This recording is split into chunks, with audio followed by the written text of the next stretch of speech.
Muchas gracias, doctor Mario Alonso Puig. Pueden, si quieren, hacerme llegar con esas tarjetitas preguntas para que las introduzcamos en el debate. Vamos a comenzar el debate ahora, porque saben que uno de los fundamentos tan interesantes de esta reunión de personas que son capaces de contarnos su experiencia, su sabiduría, es cruzar opiniones entre ellos. Por tanto, habrá preguntas y comentarios entre ellos, pero también introduciremos el de las personas que seguro que con toda brillantez nos hace llegar sus opiniones, sus dudas, sus críticas o lo que crean conveniente. Y yo me voy a permitir llamar también, para que nos acompañen, a las personas que han estado con nosotros en la primera parte. Así que, Ferran Adrià, por favor, Elena Dell, José Carlos Capel y el doctor José Miguel Mulet. Adelante. No hay orden previsto. No hay protocolo ninguno. Elena, adelante. Muy bien. Y cuando quieran nos irán pasando las preguntas para que comience el debate. En todo caso, a mí me gustaría como introducción recuperar esa idea que teníamos al principio. Hemos hablado en realidad del cuerpo y de que el cuerpo es bien lo que comemos, lo que dejamos de comer, etc. Y después hemos hablado de la mente. Me gustaría un comentario sobre ese cruce, porque realmente hay ahí una interacción enormemente interesante y me gustaría que, si quien quiera, pueda hacer un comentario de lo que le ha sugerido bien ese cruce, bien alguna de las ponencias, algunas de las cosas que se han dicho aquí a lo largo de esta mañana. ¿Se anima aquí nuestro colega? Adelante.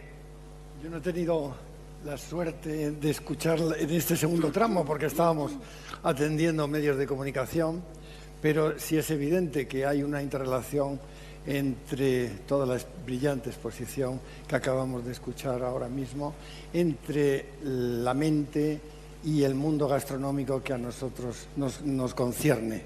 Es más, el pensamiento se come con la mente en muchísimas ocasiones. Los alimentos se piensan y los alimentos se digieren con la mente.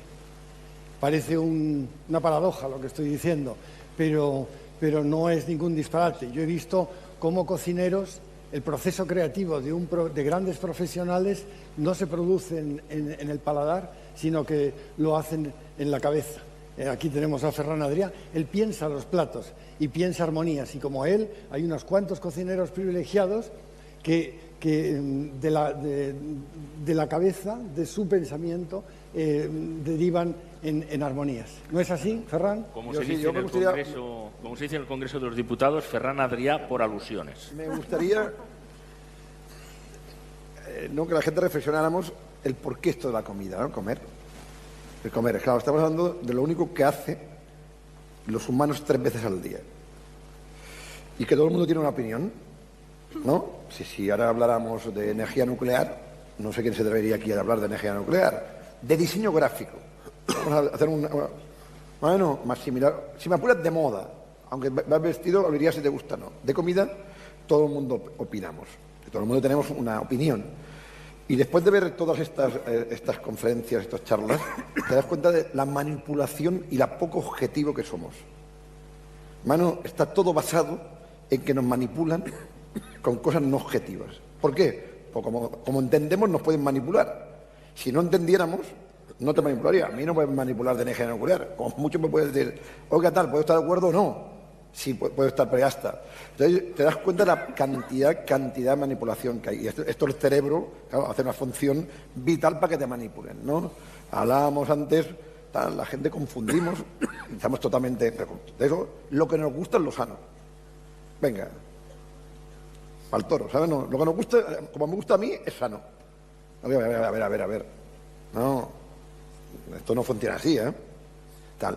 Y es muy interesante, ¿no?, el cómo toda las contradicciones que hemos ido, no de José Carlos, la que ha hecho sobre José Miguel, es que estamos llenos de contradicciones, ¿no? Contradicciones una detrás de otra, Seguramente se podría aplicar en otras facetas de la economía, de la sociedad, del poco rigor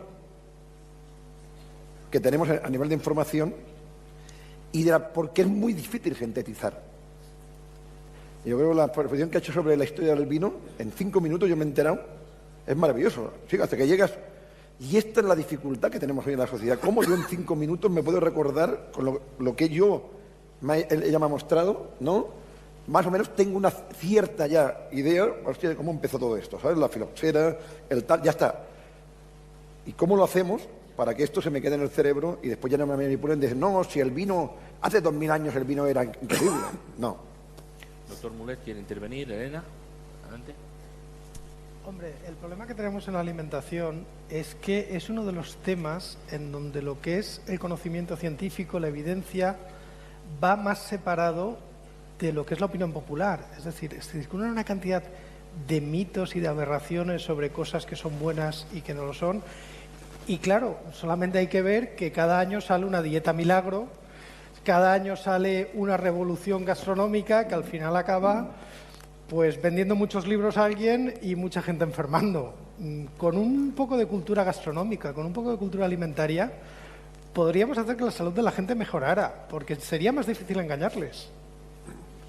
Cultura alimentaria básica para aprender, pero también puede haber una cultura para la mente. También podrían dar, igual que hablamos de la dieta mediterránea, podría haber también una serie de indicaciones para que pudiéramos manejarnos mejor y no cometer a veces errores evidentes como los que aquí se están subrayando, aunque sea con relación a la alimentación, doctor.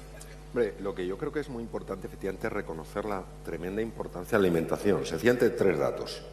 Número 1, vamos a pensar juntos. Cuando una persona está nerviosa y está realmente ansiosa, no digo esos brotes escasos de ansiedad, sino ansiosa de verdad, angustiada, ¿alguno tiene ganas de comer? Tú debes ser muy comilona, ¿verdad? Igual que yo. Pero lo primero, se te cortas el estómago, se te quitan las ganas de comer. Número 2, ¿por qué será que en el cerebro humano, en la llamada ínsula de Ryle, en las profundidades del lóbulo temporal, unos más importantes mapas de los sentimientos, hay una representación riquísima del aparato digestivo? Es posiblemente una de las razones por la cual los ingleses dicen I feel in the guts, lo siento en las tripas. Es decir, la existencia de un segundo cerebro en el tubo digestivo ya es algo con tanta evidencia que ponernos a discutir puede ser esgrima mental, porque no tiene más que eso. Tercero, la hormona más importante, el neurotransmisor más importante para los estados de calma se llama la serotonina. ¿Por qué será que el tubo digestivo produce el 90% de la serotonina del cuerpo? ¿No os habéis dado cuenta que muchas personas, no cuando están envueltas en esa angustia profunda, sino en esa ansiedad, necesitan comer algo? ¿Por qué será que los cirujanos digestivos, lo primero que queremos es que al enfermo le alimenten por el tubo digestivo, por su vía natural, aunque le pongas nutrición parenteral con los mismos principios y con la misma calidad? Porque cuando se utiliza el tubo digestivo se estimula el sistema inmunitario que nos defiende frente a bacterias, virus y tumores. Yo no concibo el cerebro con toda la genialidad que tiene mirando al estómago diciendo, qué asco, lo que haces tú. Oh, aplastar la comida, segregar jugos. Yo, sin embargo, estoy creando obras de arte. Tú dile eso al estómago y el estómago te dice, me voy a inflamar un poquito, a ver qué tan bien piensas. O cuando miras con desprecio al colon, oh, ahí van los residuos. Pregúntale a una persona que lleva 2 semanas con estreñimiento qué tan bien piensa. Solo piensa en lavativas. Es lo único en lo que puede pensar. Por tanto, el tubo digestivo tiene una importancia excepcional en la vida. Y por eso yo celebro enormemente haber podido escuchar a casi todos los ponentes, que también estaba ahí, que tengamos aquí personas de tal relevancia en el tema digestivo, porque no podemos comer de cualquier forma. Para nada. Adelante.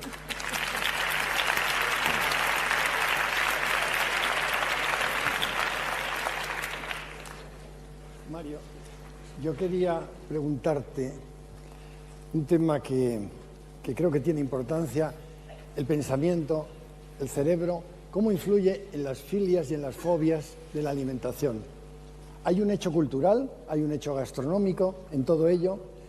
Yo estaba con un amigo en Cuzco, Perú, y nos sirvieron un asado realmente exquisito. No era otra cosa que el conejo de Indias, el famoso conejo de Indias de los españoles. Pero aquel conejo de Indias, alguien dijo en aquel momento que era una rata. Efectivamente, pertenece a la familia. La deglución del alimento fue inmediata por parte de la persona que me acompañaba. ¿Cuáles los mecanismos que mueven el cerebro para decidir que algo es bueno o es malo, la fobia o la filia hacia un alimento? Tu pregunta es mucho mejor y más profunda que la respuesta que vas a obtener, pero es lo que hay. Vamos a ver. Nosotros somos y nos hacemos. Y nos hacemos en una cultura. Y una cultura siempre incluye una cultura alimentaria, porque eso es fundamental. Y vamos absorbiendo creencias que no las mantenemos a nivel cognitivo, sino que se integran en la musculatura. Y estas creencias las absorbemos fundamentalmente a nivel del lenguaje. Si bien esta es una cuestión muy compleja, si el razonamiento existiría sin lenguaje, la idea es que el razonamiento precisa lenguaje y el lenguaje altera el razonamiento. Es decir, si a ti te van diciendo de chiquitín, esto es una porquería, una rata, es un asco, solo está en la alcantarilla, aprendes a pensar y acuérdate, aprendes a ver en base a lo que has pensado.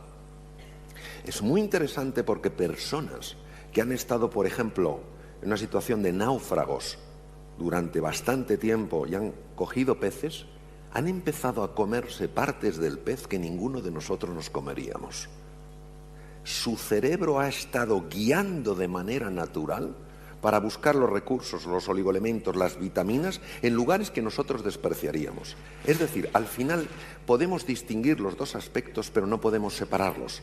La cultura, la enseñanza está tan integrada en nosotros que ya afecta a nuestra forma de ver y todos sabemos hasta qué punto, cómo ves tú los alimentos, afecta a las ganas que puedas tener de tomarlos o al rechazo que experimentes ante ellos. Doctor Mulet. Bueno, yo creo que eso se puede resumir en que a buen hambre no hay pan duro. Es decir, es una forma directa de por hacerlo, acortarlo un poco. Tenemos que pensar también que los alimentos son una manifestación cultural y muchas veces esas manifestaciones culturales vienen de aspectos económicos. Por ejemplo, las tribus del Amazonas comen insectos. ¿Por qué? Porque le pegan una patada a un tocón de madera podrido, salen larvas de 50.000 insectos y son muy nutritivas. Aquí, ¿por qué les tenemos asco? Porque los insectos los asociamos con comida en mal estado, con comida podrida. Y porque si nos tuviéramos que alimentar de ellos, tendríamos que pasar todo nuestro tiempo buscando. Nos sale más a cuenta criar un animal. Pero José Miguel, es que esto es mucho más fácil. No hay comida rara, hay gente rara. Bueno, es decir, uno coge una araña del Amazonas y no se la come ni en película, ¿sabes? Uy, y coge una centolla, uy, sí, ¿eh? Para Navidad, a todos aquí comiendo centollas, ¿sabes? No los que podáis. Bueno, a esto sí, la centolla sí, además es una maravilla la centolla, ¿sabes? No, pues es una araña, puñetero. ¿Lo has visto? ¿Alguien ha cogido una centolla y la ha mirado? Tú miras la centolla, pues una araña y fea. Bueno, claro, esto es una cuestión muy fácil. Y esto hay que comer con los ojos cerrados. Tú comes con los ojos cerrados, te vas a comer todo. Todo. Tú sabes eso que dices, ¿no? Que tienes más hambre que el que se comió el primer caracol. Lo que sí que es interesante, me gustaría que a la gente que te dice lo del pensamiento, mira, yo siempre digo que Japón, nosotros en Occidente, donde cocinamos con las manos, ¿no? Con el cerebro, y esto es una manera de cocinar, ¿no? Y comemos con las manos, comemos con los sentidos, con el cerebro, ¿no? Y Japón tiene una cosa que es diferente, que yo lo he explicado de una manera que seguramente científicamente no es correcta, pero que es el alma. Es decir, cocinan con el alma. En Japón, ¿qué es esto, no? Entonces, es una cosa que me es imposible explicar, porque seguramente tiene que tener un componente en el cerebro. Pero no es esto, es decir, no es el tener una racionalización que el cerebro tal, sino es otra cosa, ¿no? ¿Y esto qué sería esto? Dentro del mundo científico, ¿qué sería cocinar con el alma? Hombre, tú has estado muchísimas veces que yo en Japón, con lo cual tienes una opinión muchísimo más documentada que la mía. Yo tengo un inmenso respeto y admiración por el pueblo japonés, por su sensibilidad, por su cuidado del detalle. Yo creo que cuando se experimenta ese cocinar con el alma, es un cocinar posiblemente mucho más intuitivo, mucho más interior. Es el zen en la cocina. Espiritual, ¿no? Al final, el concepto religioso, bueno, quien crea, ¿no? Cada uno que cree en su religión y tal, para mí es más parecido a esto que una racionalización del cerebro. Porque, claro, al final, cuando tú crees en una religión, sabes que hay una cierta... Claro. Tienes que creer en esto. No hay Claro. eso. Entonces, me da la sensación que cuando ellos, ¿no? Te dan un vaso de agua y le dices, coño, esto es agua. Sí. ¿No? Y ellos no. No, exacto. Ellos no. Y entonces yo creo que ¿no? Pero esto está en el cerebro también. Ferran, yo ¿no? creo que Elsa, tú lo has explicado maravillosamente. Es decir, los 3 trabajadores que pican piedra hacen lo mismo, pero la calidad, la cualidad que ponen es diferente. Los 2 primeros están tal vez demasiado anclados en el mundo de la fisicalidad. La otra persona sencillamente está abierta a que haya otra dimensión.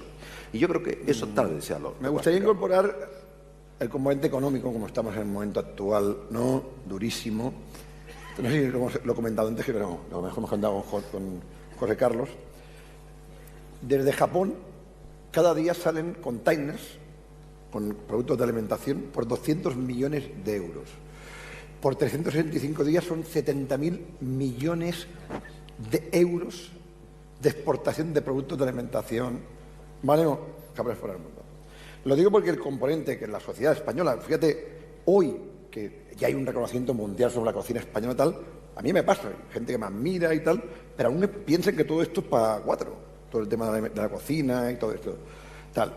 Para que veáis un poco la dimensión, 70.000 millones de euros, no sé si es la deuda que tenemos, ¿no? Ahora, anual, el déficit. ¿Vale? No, el déficit anual, fíjate lo que estamos hablando. Con José Carlos hablábamos que una idea que igual no pueden hacer. Sí, estábamos en el Ibérico, en Londres, ¿no? Estábamos el otro día, yo estuve en Londres, en un sitio que se llama Ibérico, jolín, y yo me emocioné, porque por primera vez, fuera de Estados Unidos con José Andrés y otros cocineros, comí tapas contemporáneas sin ser de vanguardia, y dije, ostras, esto es lo que me gustaría que hubieran 50.000 sitios como este en el mundo, 50.000 sitios de tapas, que vendieran cada día 15.000 botellas de vino, más o menos, 15.000 por 365 días, hacer esto, que vendieran 5.000 botellas de aceite de oliva, ¿no? Español, tal. Lo digo porque sería interesante, ¿no? Entonces esto el cerebro hay que pensar. El problema que tenemos es que no hemos pensado esto. Pues esto lo digo, la comida más o menos la se ha hecho. No ha pensado porque no hay una estrategia de país ni empresarial en esto. No existe, ¿eh? Si yo llevo, no sé, con José Carlos llevamos cuánto tiempo luchando. ¿Por qué no se hace una estrategia con las empresas, las multinacionales, la gente del vino, la gente tal? Porque los cocineros estamos ahí para ayudar, los restaurantes, los críticos estamos ahí para ayudar. Entonces, es muy importante que en este caso, a ver si logramos que pensemos no un poco en que esto sería de gran ayuda para la economía del país, no solamente para la parte lúdica.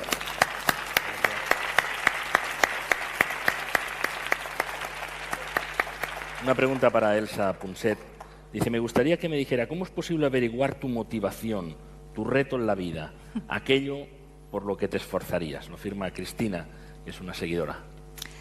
Es curioso, ¿no? Porque estamos hablando ahora de la relación entre cuerpo y mente, y es una relación de la que cada vez estamos descubriendo más. Lo que sabemos es que es total, ¿no? Ahora los neurocientíficos empiezan a hablar de que el cerebro no está solo aquí arriba, sino que está hasta el último trozo de piel del cuerpo. Y para cerrar de lo que veníamos hablando ahora, me estaba acordando de, no sé si has intentado alguna vez comer en la oscuridad, Adrià, pero en la oscuridad te cambia el sabor de las cosas completamente, es decir, saboreamos incluso algo como el sabor, lo sentimos a través del cerebro. Y me estaba acordando también, mientras estabais hablando, de esos experimentos que hacen donde tapan, vendan los ojos de la gente y les dan 2 copas de vino y les dicen una es cara y la otra es barata, y les sabe mejor la cara, ¿no? Cuando hablábamos de cómo nuestro bias cultural de alguna forma nos hace sentir las cosas de una determinada manera. El cuerpo está ahí en todo, y yo le diría a Cristina, a mí me me desazona siempre cuando las personas me dicen, oye, Elsa, yo no sé cuál es mi sueño, no sé cuál tendría que ser mi meta, ¿no? Lo han olvidado, lo dejaron atrás hace mucho tiempo y lo olvidaron. Yo creo que hay una forma sencilla de saberlo y es que lo sientes físicamente, ¿no? Lo decía Mario antes, cuando decía todos los impactos negativos que tienen las emociones negativas en el cuerpo. Cuando tú estás donde tienes que estar, aunque la vida sea difícil, aunque trabajes duro, notas que estás bien. Al final yo creo que hay una base de intuición, de decir, oye, este es mi lugar, ¿no? Aquí estoy haciendo algo, esto le da un sentido a lo que yo hago. Mientras no sientes esto, tienes que seguir buscando. Yo creo que ahí es donde vivimos en una sociedad que nos aprisiona mucho, con estas hipotecas que no nos dejan respirar, con un mercado laboral muy opaco que no nos deja cambiar de trabajo. De alguna forma estamos muy encerrados, ¿no? Y ves que cada vez te vas encerrando más, ves que a medida que va pasando la vida perdemos amigos, perdemos seres queridos. No debería ser así, deberíamos tener una sociedad que nos ayude a hacer lo contrario. Así que yo le diría a Cristina, tienes que sentir, ¿no?, esa sensación de que estás donde deberías estar, y para esto tienes que explorar mucho. Y eso es algo que no se puede dejar para más adelante, porque vivimos una cultura de la urgencia. Y realmente lo que hay que hacer es decir, cada día voy a explorar facetas, cosas, personas, ideas que me podrían nutrir, y no dejarlo para mañana. Otro reto que tenemos muy importante en España y en el mundo, ¿eh? Voy a contar que en los últimos 50 años vivimos 20 años más, ¿no? Vosotros que sabéis, 20 años más. Yo era un escéptico, como la mayoría de todos que estáis aquí, con todo esto de que lo que comes va a afectar de la salud, todo esto, el 99% de la gente es escéptica en esto, ¿sabes? No. Hasta que conocí a Valentí Fuster, al doctor Valentí Fuster, e hicimos un libro conjunto que se llama Cocinando la Salud. Me di cuenta que más o menos tenía que estar presentado para presentar el libro. Tenía 20 kilos de sobrepeso. Estaba 20 kilos. Y entonces, lo que me dijo Ferran, las dietas no valen para nada. Esto es muy fácil. Es muy fácil. Es constancia, un cierto orden y todo esto. Y poco a poco lo fui entendiendo, ¿no? Entonces, la manera de explicarlo muy sencillo, si es importante, es radicalizando. Si tú tomas cianuro, lo metes por el cuerpo, ¿eh?, te mata. Te mata, como sea la dosis, tal. Ves bajando el nivel, tal, es decir, y esto es lo que nos pasa.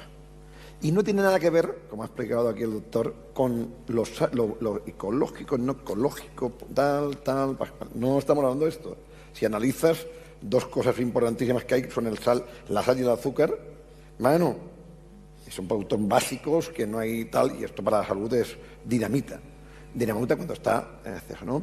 Entonces, no somos conscientes. Y esto solo hay una manera de hacerlo. Una, ¿eh? O sea, hemos gastado en los últimos 10 años miles de millones de euros, miles, en la educación sobre esto. No se ha conseguido. No se ha conseguido. Porque solo hay una manera, que es en los colegios. En que tu ADN, en tus hijos, en tus nietos de 5 o 6 años, igual como te enseñan a sumar y a restar, te enseñen esto que estamos hablando, esta conversación que estamos hablando, lo importante que va a ser para tu futuro, que vas a vivir 85 o 90 años, que como no te alimentes bien, vas a tener muchos problemas con la salud. Y esto no cuesta dinero hacerlo, es una voluntad política.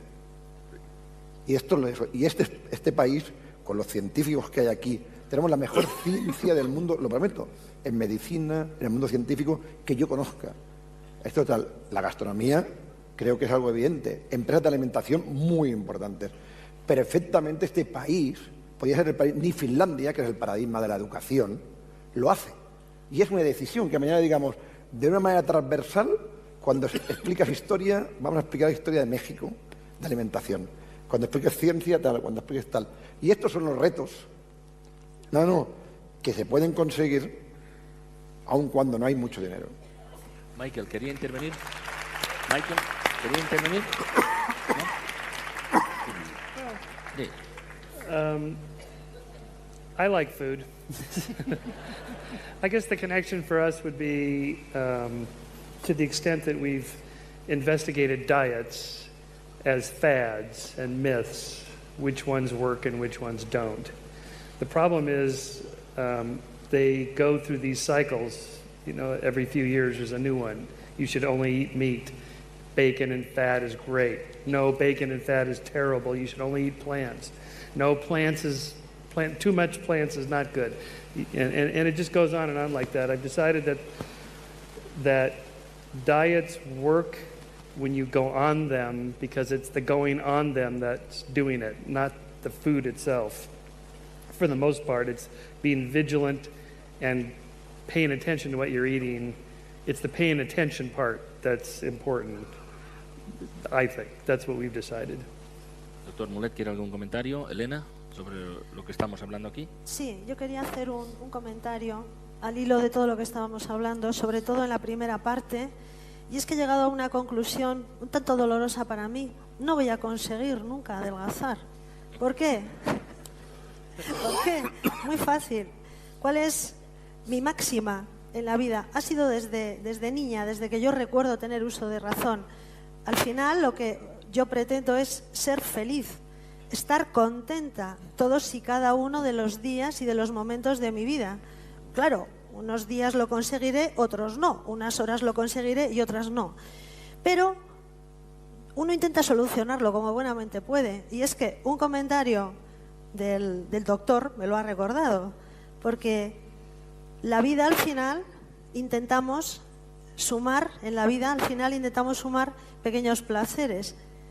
Y uno de ellos es enfrentarte a un plato que te gusta y comerlo. Enfrentarte a un vino que a ti te gusta, no digo que sea ni mejor ni peor, que sea tu favorito, y beberlo. Y cuando uno está nervioso, cuando está alterado, cuando está atacado, también come. Lo acabo de descubrir. ¿Por qué? Por la famosa serotonina, que te tranquiliza. Entonces, si por una parte tienes esa aspiración, y es que tu único objetivo, no el único, pero sí el principal y el que debería ser principal, es ser feliz, estar risueño, estar contento, hay miles de cosas que te bombardean cada día que tienen el efecto contrario, te desazonan, te ponen tensa, te ponen nerviosa, te llevan a estados de ansiedad que para nada tú deseas. ¿Y cómo los aplacas? Por eso me ha hecho gracia cuando he escuchado a alguien, yo cuando estoy nerviosa como, es que a mí me pasa igual. Entonces digo, bueno, vamos a relativizar, vamos a intentar ver el aspecto positivo. Pero es que hay muchas veces que no puedes. ¿Y entonces qué haces? Comes, bebes, estás sumando un poquito de placer y lo que te tranquiliza por esta hormona que se genera. Así es que, mientras estábamos hablando, yo estaba pensando en lo mío. Digo, ¿qué problema tengo? Va a ser imposible. Hay varias preguntas para Ferran Adrià sobre cómo adelgazar. Entonces, yo no sé si eso lo sumamos a la infelicidad, por decirlo así. Es muy sencillo, ¿no? Es muy sencillo. Es un poco de constancia. Es que tú te levantas por la mañana, 20 minutos, te levantas la tele, te pones en las noticias, hacer un poquito lo que hacías de pequeño, ¿sabes o no? Cuando hacías de pequeño hacías la tabla, ¿no?, de gimnasia, 20 minutos. Yo me voy andando al trabajo. Bueno, tengo 35 minutos, me voy andando. Así, bueno, y además si tengo trabajo aprovecho y hago ¿no?, todas las llamadas mientras voy andando. Sí, porque llego y tal. Al mediodía comer un poquito ligero y por la noche pues hacer la fiesta. Yo sé, no, digo que no, claro. Y si hago 3 noches la fiesta un poco en exceso, igual el día siguiente, pues igual, bueno, me mantengo. No, pero de verdad, lo que pasa es que fue en 2 años. Es decir, lo que no puedes perder es, ¿sabes? No, 1 kilo cada día. Que yo perdía, cuentan 2 años, 20 kilos. Y así de sencillo, lo digo porque tal es una cuestión de constancia. Ahora, claro, tal, el alcohol, pues lo que ha dicho ella, claro, puedes beber un poquito de alcohol, pero claro, si te zampas, ¿sabes? No? 10 gin tonics cada día, ¿sabes? No. Claro. Hay bastantes preguntas que nos llegan y además con letra distinta, por lo tanto, de cualquier punto de este más que hemiciclo, porque es un círculo entero en el que estamos aquí rodeándonos, relacionados casi con la señora Margarita, que su jefe tenía muy mal ambiente y tenía que cambiarlo. Es decir, las personas que nos rodean. Simplemente elijo 2, pero representan a bastantes de las que tengo aquí. Dice una, cuando nos invaden sentimientos tan horrorosos tales como la ira, la rabia, el odio, ¿hay alguna manera de entrenar nuestra mente para poder aparcarlos y ser generosos con nosotros mismos. Y una persona que se identifica como un estudiante de 23 años dice: me gustaría saber a qué nivel, a título personal, pueden influir las personas que nos rodean, ya sean negativas, pesimistas o simplemente que te quieren hacer creer que no eres capaz de algo porque ellas no pueden. ¿Se aconsejaría eliminarlas de nuestra vida en caso de que sea posible? No está sugiriendo ningún delito. Pero sí precisa una novia, por ejemplo, y un padre. Muchas gracias. El entorno, la gravedad del entorno. ¿Cómo mejoramos este entorno que nos hace sentir mal y, en última instancia, si estamos inquietos, hasta comer, tal como se ha dicho aquí? Sobre la... ¿Tú querías decir algo, Elsa? Luego. Sobre la primera pregunta seré muy escueto. Cuando estamos completamente invadidos por una emoción aflictiva, solo conozco los siguientes sistemas para liberarse de ella. Primero, ejercicio físico. Ejercicio físico. Tienes que aumentar la frecuencia respiratoria y la frecuencia cardíaca para liberar una hormona que se llama oxitocina. La oxitocina inhibe los núcleos amigdalinos responsables de las emociones aflictivas. Ejercicio físico. Pero no es un paseo, no es de tiendas, no es una librería, es moverte rápido. La segunda es el humor. El humor libera beta-endorfina, que también desconecta la amígdala en los lóbulos temporales. El tercero es la conversación. La simple conversación libera oxitocina. Tenemos que buscar un mecanismo físico. Y el cuarto es mindfulness, es decir, ejercicios para tomar distancia sobre el pensamiento a base de llevar la atención al presente, el cuerpo, etc. Por favor. Si has terminado, He terminado. Añado algo más. ¿Qué dice Antonio Damasio de las emociones? Porque es una pregunta muy interesante y nos vemos todos además rodeados de dudas con esta pregunta, ¿no? Antonio Damasio dice que una emoción intensa de signo negativo solo puedes reemplazarla por una emoción intensa del signo opuesto. Y eso es curioso, ¿no? Hay que entender lo que son las emociones. Las emociones son estados fisiológicos.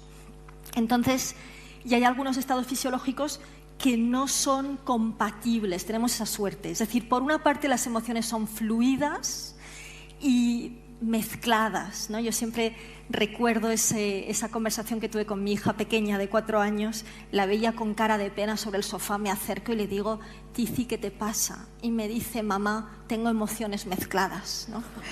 Y me dio la risa ese día y pensé: Elsa, tienes que dejar de hablarle de estas cosas a las niñas de estas edades.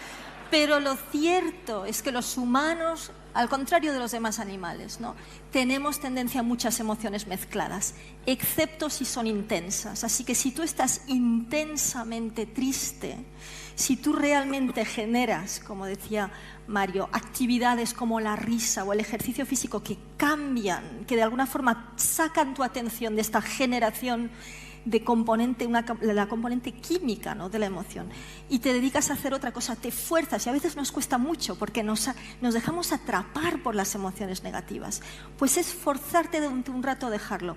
Te vas a hacer un favor enorme en cuerpo y mente. Esto tiene que ver mucho con la personalidad, ¿no? Porque yo veo el cerebro, la marca, y sobre todo es que es muy difícil. Al final uno tiene que crearse una cierta barrera, más o menos, y una cierta orden mental, ¿no? Yo siempre digo, tengo 4 o 5 lemas que son muy fáciles. Si tienes muchos problemas, no tienes problemas. Claro, ¿verdad? Esto me pasa con mis padres, como están allí tranquilitos, cuando hay cualquier cosa se le cae la sal y es un problema gordísimo, ¿sabes? No. Entonces, otro, lo que no puedes cambiar no te preocupes. Que nos preocupamos continuamente de cosas que sabes que no se pueden cambiar.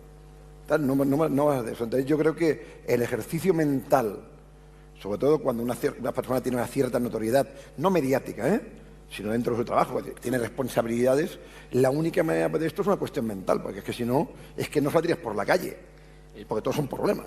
Fíjate, la siguiente pregunta, aunque la dirigían y la dirigen al doctor Mario Alonso Puig, parece que la hayan escrito mientras, hace un ratito que la tengo aquí, la voy a leer textualmente. Parece que la hayan escrito mientras estaba respondiendo, mientras estabais también Elsa y Ferran respondiendo. Dice así: vale, pero si resulta que tengo todos los síntomas de las emociones aflictivas, desde la pérdida de memoria, pasando por el colon irritable e incluso llegando al exceso de grasa abdominal, ¿aún tengo salvación para esculpir en positivo mi cerebro? y firma una hipocondríaca en camino de ejemplo de positividad. Vale. Bueno. Dice, vale, si tengo todo esto, ¿qué pasa? A ver. Pues voy a tomar parte de lo que has dicho tú, Ferran, y parte de lo que has dicho tú, Elsa. Primero, lo más importante que tenemos que conocer es el descubrimiento de un fenómeno llamado neuroplasticidad. Neuroplasticidad implica nuevas conexiones neuronales y génesis de nuevas neuronas a partir de células madre. Somos capaces de generar entre 500 y 1000 nuevas neuronas. En 21 días la célula madre se ha convertido en neurona. Es decir, para cambiar esto, para que esta persona se reinvente, para que esta persona tenga el tipo de vida que quiere tener, tiene necesariamente que cambiar su estructura física, tiene que cambiar su cerebro. Y afortunadamente sabemos que la neuroplasticidad, como nos has explicado tú perfectamente, Elsa, no desaparece jamás. Sería interesante hablar, pero no tenemos tiempo, de cómo se descubre la neuroplasticidad. Y en relación a lo que tú decías, Ferran, como siempre, muy interesante. Se sabe que nacemos con un temperamento emocional positivo, o sea, pesimista u optimista. Se nace con ello. Pero esto es una inclinación, no es un destino. También se sabe que las personas que se han entrenado utilizando su mente, cuidando las cosas, tomándoselo en serio, han sido capaces de transformar su forma de ser y convertirse físicamente de personas pesimistas, que se sabe por la activación de ciertas áreas cerebrales, sobre todo la zona prefrontal derecha, en personas optimistas en las cuales se activa la zona prefrontal izquierda, es decir, han reestructurado su cerebro. Lo que pasa es que, como todo en la vida, exige tres cosas. Uno, creer que es verdad. A esta persona que ha hecho esta pregunta tan interesante le diría, primero, has de creer que esto es verdad, porque si no te lo crees, ¿cómo lo vas a hacer? Segundo, tienes que querer de verdad, y querer de verdad es querer también hacer el esfuerzo para hacerlo realidad, porque hay que cambiar no ya un hábito mental, una estructura cerebral. Y tercero, has de sentirte capaz de hacerlo. Por eso, da el paso más pequeño que te atrevas en este momento. Y dando pequeños pasos es como cambiando el rumbo de un barco. Tú cambias un grado y dices, un grado no es nada. Pregúntale a un marino si cambiar un grado todos los días no te lleva a otro país. Entonces, hay un motivo tremendo para que estemos ilusionados. Nosotros podemos crear nuestro futuro, pero claro, tenemos que hacer estas cosas. Muy bien.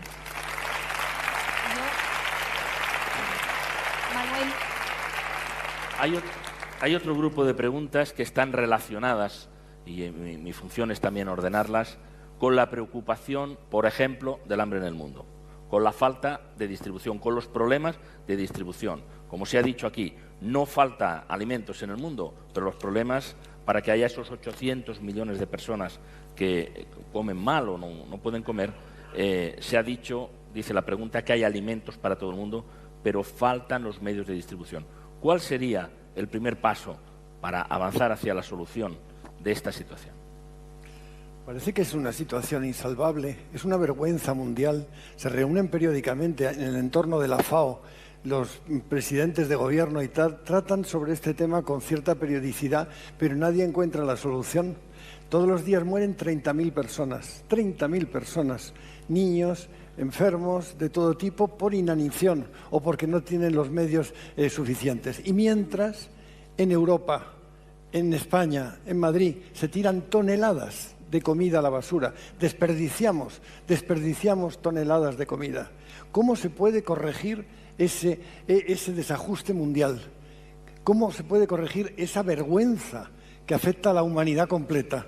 Pues es una incógnita, desde luego en mi mano no está, pero esto es... El mandamiento es que haya democracia, que la mayoría de países de estos no hay democracia. Es decir, estamos viendo en este momento estar durísimos en este país, donde hay bastante solidaridad. Yo lo estoy viviendo en Cataluña, allí, con todo el tema de que hay mucha gente, que no paramos de hacer cosas para la gente pues, que lo está pasando muy mal, gente que casi está al límite, no está al límite, está pasando hambre en este país, que no tenemos que ir afuera. Y hay este componente de democracia, que se ha construido un mundo mejor, por muy malo, bueno, que pensemos que es. Cuando tú vas a países que no hay democracia, ¿cómo vas a hacer esto? Es que tú llevas dinero, mano, y es que se lo quedan 4. Mano, esto es un tema sociopolítico que no tiene nada que ver ni con cocina, ni con puñetas, ni tal. Es un tema sociopolítico. O hay democracia o no se puede arreglar. Doctor Mulet y después Elena. Doctor Mulet. Habría que poner un poco las cifras en contexto, porque es que ahora está comiendo mucha más gente que antes de la Revolución Verde en los años 50 o 60, cuando con los nuevos híbridos... que ha entrado tarde el micrófono, quiere decir que ahora está comiendo mucha más gente, dice. Que hace 50 o 60 años. El problema es que ahora también hay muchísima más gente que alimentar. Entonces, por un lado, el crecimiento de los alimentos ha ido acompañado de un crecimiento mucho mayor de la población. Es decir, si ahora mismo con la producción de alimentos tuviéramos la población de hace 50 años, yo creo que muy poca gente pasaría hambre, y si la pasara sería por la falta de distribución, porque claro, en Europa en general, a pesar de la crisis, no pasamos hambre, pero si miramos los números, resulta que Europa no tiene suficiente tierra para alimentarse. Tenemos un déficit de tierra, no tenemos soberanía alimentaria, porque estamos importando mucha de la comida que necesitamos. Si ahora mismo Europa se quedara aislada y cerráramos las fronteras, ahí sí que pasaríamos hambre. Y ahora hay un problema muy serio en África, que es el acaparamiento de tierras. Países como Rusia, China, Arabia Saudí están comprando muchas tierras porque ellos mismos ya se dan cuenta que no tienen bastante comida para ellos, con lo cual están aumentando las injusticias y los desniveles. Es decir, no es tanto una cuestión tecnológica que puede ayudar, pero es una cuestión política. Elena. Es que plantear el problema como que es un problema de distribución me parece que es simplificar excesivamente el asunto. Es un problema con un trasfondo profundísimo. Cuando estamos pensando en situaciones de hambruna real, no que no pueda comer la chuchería que me apetece, estamos pensando normalmente en África, y lo que necesitan esos países es estabilidad. No que tú cada 2 por 3 les lleves alimentos, lo que necesitan es estabilidad para poder producir ellos los alimentos. O sea, simplificar el problema diciendo que es un tema de distribución, pues me parece que es eso, muy elemental. ¿Alguien más quiere comentar sobre aquí? Otro problema que habría que señalar es que en África se producen muchos alimentos, pero que se destinan a la exportación. También. Ese es otro problema. Bien, a mí me gustaría terminar, quedan muy pocos minutos y vamos a intentar cumplir el horario. Aquí hay muchas personas que quieren cambiar el mundo. Lo sabemos porque conocemos a algunas personalmente, lo sabemos por las preguntas que me han llegado, porque así lo expresan. Lo sabemos por los aplausos con los que se subrayan algunas de las intervenciones que hay aquí cuando se está haciendo una firme defensa de los valores democráticos, de los valores de compartir el conocimiento, de compartir algunas salidas, ¿no? Pero hay algunas personas, entre ellas, y probablemente es la que corresponde a esta pregunta, personas que quieren cambiar el mundo, que lo explicitan así, pero hablan de esa dificultad del entorno no para vivir mal, sino porque el resto les está cerrando la posibilidad de que ellos estén haciendo ese trabajo positivo para cambiar el mundo. Soy una persona, dice, que tiene como meta cambiar el mundo. Sé que suena muy pomposo, pero moriré feliz si he hecho a lo largo de mi vida algo para cambiarlo. Está claro que a través de proyectos para que sea posible. Me considero atrevida y que me esfuerzo sobre todo en las cosas que creo que valen la pena. Pero hay una negatividad general. Me gustaría saber qué diría a esas personas que no creen en mí y tratan de desmotivarme y se empeñan en que baje el listón. También hay, es verdad, un cerco a estas personas. Va dirigida a Elsa, pero pueden intervenir todos. Adelante. Bueno, está aludiendo a algo que es importante, ¿no? Y es que las emociones se contagian como un virus. Y que es verdad, y yo lo he explicado durante mi exposición, nacemos llenos de ganas de cambiar el mundo y todo se nos va dificultando poco a poco. Pero yo creo que la gran mayoría de las dificultades, fíjate cómo se llama esta persona que nos escribe, Manuel. No lo ha firmado. No lo ha firmado. Pues esta persona que lo ha escrito, yo creo que son dificultades más mentales que otra cosa. Y yo lo que sí veo es que cuando las personas pueden envejecer de dos maneras. Yo creo que se pueden hacer sabias o se pueden hacer cínicas. El cinismo es una postura muy cómoda, pero muy destructiva. Es una postura en la que niegas todo. Niegas la posibilidad de cambiar, niegas que las personas tengan un trasfondo sano, y básicamente es muy seguro, es una postura que se adopta desde el miedo. Si todo lo critico, si yo no hago nada, Bueno, nadie puede criticarme a mí, estoy ahí sentado. Y procuraré que en mi entorno nadie haga nada para Nadie no se mueva. sentirme Y yo entiendo que es acusado. muy duro vivir con esto. Y entiendo además que hay, fíjate, esta persona que nos escribe, hay entornos, yo trabajo mucho con profesores, hay entornos en los que si todo está en contra, toda la comunidad escolar está en contra, te quemas intentando cambiar las cosas y no sirve. Es decir, tienes que encontrar un lugar donde tiene que haber una cierta corriente de simpatía para realmente poderte acompañar. Pero hay tantas cosas que cambiar en este mundo que creo que es casi imposible no empezar por algo, ¿no? Y me estoy acordando, para terminar, para no ocupar más tiempo, me estoy acordando de algo que me gusta mucho. Antes hemos hablado de los japoneses y de la filosofía japonesa. Hay esto que ellos llaman kaizen, que son los buenos cambios, que para ellos es empezar por un cambio muy pequeño. Y ellos siempre dicen, ¿no? Si te pasas la vida entera haciendo cambios pequeños, transformas tu vida, ¿no? Y tu vida luego tiene un impacto muy grande sobre la vida de los demás. Así que yo diría tener ese sueño, pero ser capaz de hacerlo muy poco a poco, con cambios pequeños, y buscar, porque lo hay miles de personas en este mundo con ideas y con ganas de cambiar, buscar un entorno que te apoye. Estamos en la última intervención. Ferran Adrià. Yo creo que el mundo ha cambiado mucho ya, ¿eh? Y sobre todo esto es lo que tenemos que entender, que es que nos estamos fustigando. Hay que estudiar la historia de la humanidad para ver que está mucho mejor que antes. Es verdad que con los medios que tenemos podía ser mejor. Esto es la base, no de una reflexión, pero por favor, es decir, eso tenemos que ver la Edad Media, estudiar. Hay que estudiar un poco para tal. No digo porque parece que nos fustiguemos, que hagamos todo mal, sí, hacemos cosas mal. Tal. Y esto es muy difícil desde que se inventó el tema del dinero, conceptualmente, ¿no? Es decir, si analizamos la familia, cualquier problema de familia que tengamos, el 99% siempre es problema por dinero. Los problemas familiares es cuando hay dinero por en medio. Si no hay dinero por en medio, aquí estamos siempre bien. No hay ningún problema y tal. Entonces, es muy difícil, ¿no?, esta ética, esta honestidad, no hipocresía, porque cuando digamos cambiar el mundo, ¿para quién? Para el español, que estamos aquí, estamos muy mal, ¿eh? Hay 5 millones de parados. Díselo a un chico, a gente de Kenia, que estamos mal. Le dirá a la gente de Kenia que estamos mal. Me van a decir, oiga, para mí cambiar el mundo es poder comer. Y tal. Y entonces es muy difícil. El tema es cómo se logra que esta brutalidad de capitalista que estamos inmersos, que es verdad, y sin caer en el populismo, por ejemplo, cómo funciona el mundo, cómo podemos hacerlo mejor, un poquito mejor, pero mejorar, pero no cambiarlo. Lo que tenemos que hacer es mejorar el mundo. Mario, ¿quieres intervenir sobre esto? Yo diría lo siguiente. Creo que nosotros no podemos cambiar a nadie, por más que lo intentemos, y nos empeñamos en ello constantemente. Solo nos podemos cambiar a nosotros mismos. Es mi experiencia personal. Cuando he estado en entornos complejos, en entornos, entre comillas, agresivos, que cuando yo he empezado a cambiar, cuando he empezado a dejar de quejarme, a construir, aunque fuera poquito a poco en la línea que tú decías, Elsa, curiosamente todo alrededor ha empezado a cambiar. Aynin decía, no vemos el mundo que es, vemos el mundo que somos.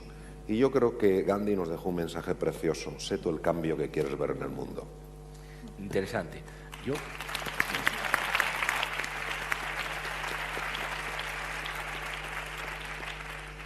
Debemos ir concluyendo, y yo, si me permiten, le voy a pasar algunas, aunque no podamos hacer aquí físicamente estas preguntas. Repartiré las preguntas, hay bastantes para Elsa, para el doctor Mario Alonso Puig, también para Ferran Adrià, para el resto de los ponentes, para que ellos, a través de sus medios habituales o sus blogs o sus comentarios, puedan introducirlo, ¿no?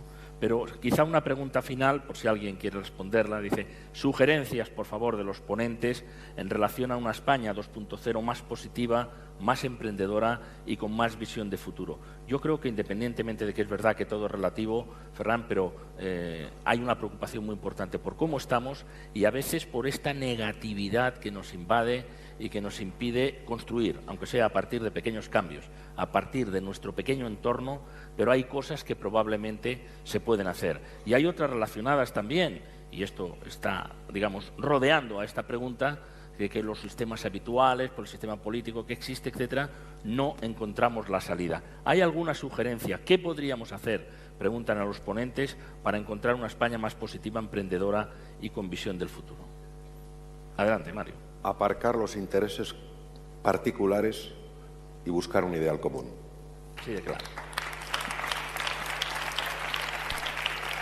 Yo creo que este país tiene lo más difícil que hace falta para hacer esto, que es talento. Talento hay. Lo que está fallando es el modelo y el compromiso de la gente que tiene medios, cuando digo medios de todos los niveles, con la sociedad. No hay un compromiso. Aquí todos los achacamos a la administración que sí, que le está haciendo cosas que se tienen que mejorar mucho. Pero la sociedad civil que puede, no estoy hablando el que gana 1.000 euros, que es la mayoría tal, la gente que tiene medios económicos, ¿qué compromiso hay? Sí, las empresas generales, sí, hay empresas que a través de fundaciones hacen cosas maravillosas, pero el empresario que le ha ido bien durante estos 20 años y que ha ganado dinero, ¿qué está haciendo ahora por la sociedad? Y este es el compromiso que tenemos que tener. Doctor Mulet. Bueno, si tenemos talento, está claro que es lo que falta, invertir en talento. Es decir, hemos visto como en época de crisis hemos recortado drásticamente el presupuesto para ciencia, cuando otros países lo han hecho justamente al revés. Eso es cavarnos nuestra propia tumba. Cuando en algún momento se ha decidido apostar por grandes eventos, se ha visto que se conseguía invirtiendo. Pues si queremos crear una economía productiva, tenemos que poder exportar, tenemos que ser capaces de desarrollar algo que nuestros competidores no puedan, y tendremos un mercado nuevo y sin competencias. Inviertan en ciencia, ya está.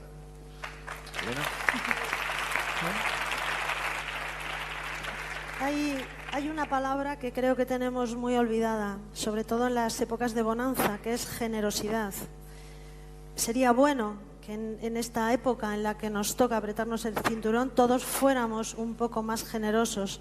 Seguramente junto con el compromiso nos iría a todos muchísimo mejor. Muy bien, muchas gracias, Elena. ¿Quiere hacer algún comentario? Es una pregunta muy del nivel.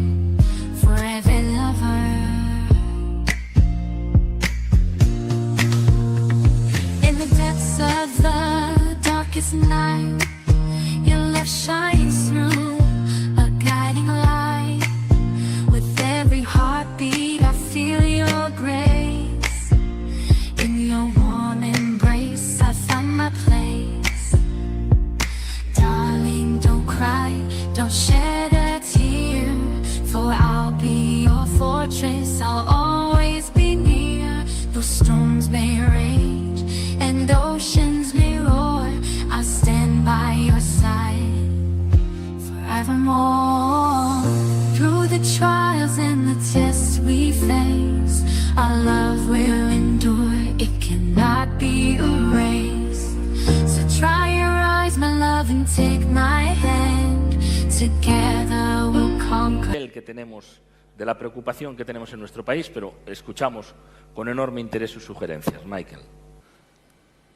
I suggest we all go home and get a plate, sit down at the kitchen table and put a marshmallow on it and see how long you can last before you eat it, and then see if you can get two. It's a self-discipline. It's all self-discipline, and it starts with each of us individually, just having to make a little bit of difference in the world, just one tiny little step. All of us cumulatively can change the world that way. One marshmallow at a time. Él y tú. José Carlos Capel y después Elsa. Adelante. Creo que no nos queda más remedio que salir de la espiral de pesimismo en la que nos hemos enzarzado de una manera un poco absurda. Yo soy un defensor del trabajo.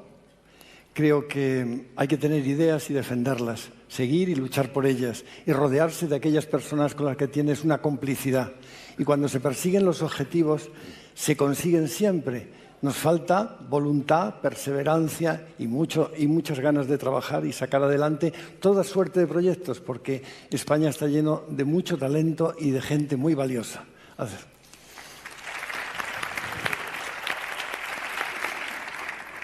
Yo solo quería apuntar una cosa, ¿no? Que estamos ya funcionando, yo creo todos en general, gracias a estos medios de comunicación que nos permiten conocer tantas ideas distintas. Estamos funcionando con ideas del siglo XXI, pero yo creo que estamos funcionando todavía con instituciones y estructuras del siglo XX. muy jerarquizadas, que tienden a no dejarnos hacer todo lo que podríamos estar haciendo. Pensemos que venimos de un siglo XX que se ha fijado sobre todo en la supervivencia física de las personas. Y yo creo que ahí deberíamos y podríamos ser muchísimo más activos, ser ciudadanos activos, salir a la calle y exigir que cambien determinadas estructuras que no nos dejan crecer, ¿no? Y eso yo creo que sería importante. Muy bien. Muchas gracias. Gracias a Elsa, gracias a todas las personas que han intervenido aquí y a ustedes que han intervenido desde aquí, a través de sus preguntas, a través de sus aplausos, a través de sus comentarios, que continuaremos. Yo creo que aquí en esta ronda han salido palabras importantes a tener presente. Solidaridad, generosidad, talento, compromiso, trabajo